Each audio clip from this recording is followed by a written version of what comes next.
Hi అండి, welcome back to our YouTube channel Sujaravi diaries. ఈరోజు అయితే నేను టమోటా పచ్చడి రెసిపీ ప్రిపేర్ చేస్తున్నాను. సో ఆ రెసిపీకి కావాల్సిన ఇంగ్రీడియంట్స్ నేను చూపిస్తాను, నాతో పాటు వచ్చేయండి. ఈ రెసిపీకి కావాల్సిన ఇంగ్రీడియంట్స్ వచ్చేసి ఒక గుప్పెడు వేరుశనగ గుళ్ళు, ఒక 5 టమోటాలు, కొంచెం కొత్తిమీర అండ్ కారానికి తగినంత పచ్చిమిర్చి. ఈ పచ్చిమిర్చిని చూసారా, ఇవి చాలా సన్నగా ఉన్నాయి, ఇవి కారం ఏముంటాయి అని అనుకుంటారేమో. ఇవి వచ్చేసి థాయ్ చిల్లీస్ అంటారండి. ఈ థాయ్ చిల్లీస్ చాలా కారంగా ఉంటాయి. మనము చట్నీస్ అట్లాంటిలో ఒక 3 పచ్చిమిరపకాయలు వేస్తేనే చాలా కారంగా ఉంటుంది. ఓకే, ఇప్పుడైతే మనం ప్రాసెస్లోకి వెళ్ళిపోదాం, వచ్చేయండి.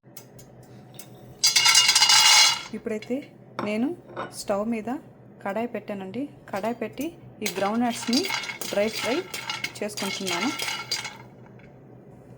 ఇప్పుడైతే గ్రౌండ్ నట్స్ బాగా రోస్ట్ అయిపోయాయి. సో ఇప్పుడు నేను వేరొక ప్లేట్లోకి షిఫ్ట్ చేసుకుంటున్నాను.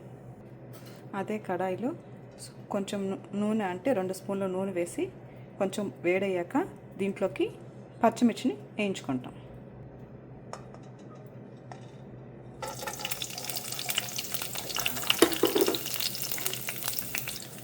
ఇప్పుడైతే పచ్చిమిర్చి బాగా వేగిపోయాయి.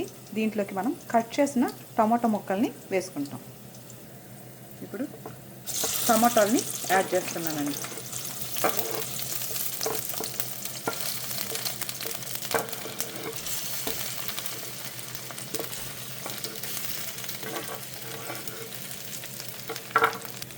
సో ఈ టమాటాలని కొంచెం సేపు మగ్గనిద్దాం. దీంట్లోని కొంచెం చింతపండును కూడా యాడ్ చేస్తున్నానండి. అలాగే 1/2 టేబుల్ స్పూన్ సాల్ట్. ఇట్లాగా మగ్గుతున్నప్పుడే కొంచెం కొత్తిమీర యాడ్ చేసేసుకొని కలిపేసుకోవడం.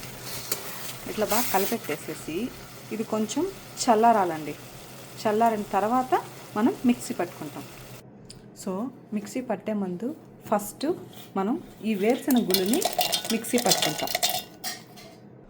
ఇప్పుడైతే నేను వేరుశనగ గుళ్ళని కచ్చాపచ్చాగా మిక్సీ పట్టేశాను.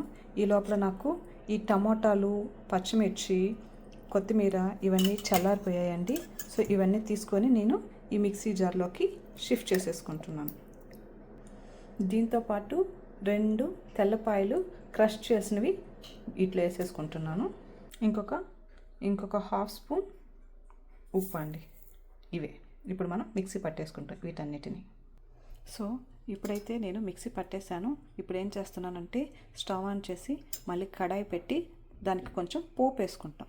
ఇప్పుడైతే నేను దీంట్లోకి ఆయిల్ పోస్తానండి. ఆయిల్ అనేది బాగా హీట్ అయిపోయింది. ఇప్పుడు దీంట్లోకి నేను ఆవాలు, జీలకర్ర, కొంచెం మెంతులు అండ్ మినపగుళ్ళు అండి.